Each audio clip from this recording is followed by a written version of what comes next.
Now let us discuss our next resource, water.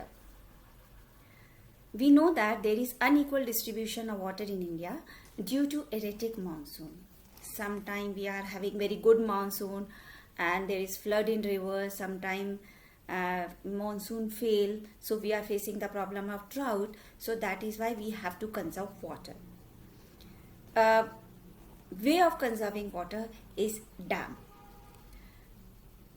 It is a structure that is built at a certain height to restrict the flow of water.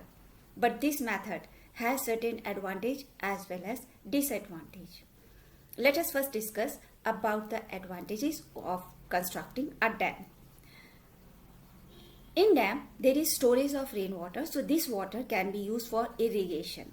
There is always a free supply of water for irrigation. And of course, dams are always constructed to generate electricity. This is a constant source of water throughout the year for the people which are living around the dam. This is also saving the land from drought as well as from the flood. And of course, this becomes the source for fisheries. But it has many limitations also. These limitations we can categorize into three different categories. The first one is the social problem, second one is the economic problem, and the third one is the environmental problem. Social problem. Constructing of dam, it requires a very large area. So it means a large number of the people, they need to be displaced from their native place. And this creates a problem of rehabilitation. The second problem is economic problem. A large amount of the money is required for construction of the dam. And we may not generate that much of money in return by manufacturing hydroelectricity. Construction of dam also create environmental problem because this lead to deforestation and biodiversity loss. Now, the another way for conserving water is watershed management. This is the scientific method of water management. It also has certain benefits. It increases the production and income of the watershed community. It mitigates drought and flood. It increases the life of downstream dams. There are certain advantages which are associated with storing the water underground.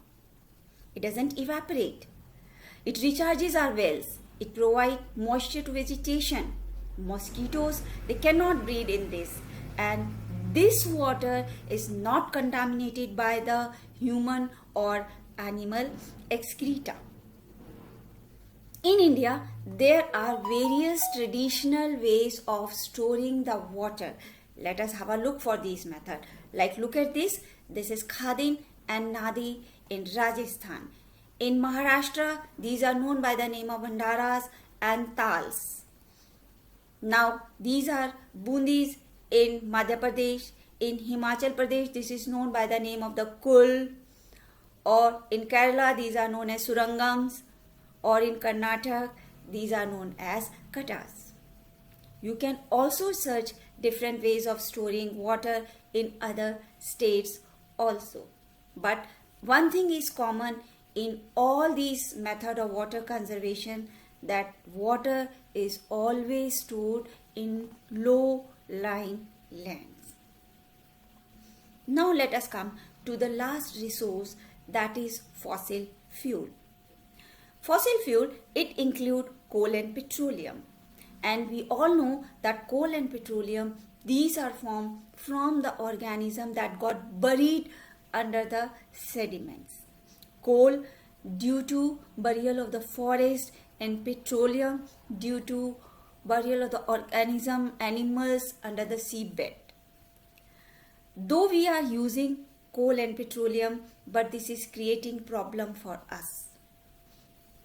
We all are aware of air pollution. Acid rain. What is acid rain? There are certain pollutants in the atmosphere due to these coal and petroleum, diesel, etc.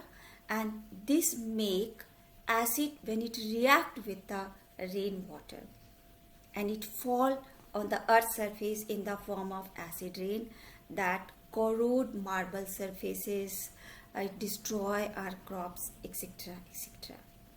Then another harmful effect is the global warming, because a lot of carbon dioxide is released in the atmosphere. Oils spills in sea because of the ship. El Nino effect. What is El Nino effect? A sudden change in the climate that all of us are observing nowadays. We have just witnessed a long winter span. Then we have observed 47 point something degree temperature in Delhi after a very long period.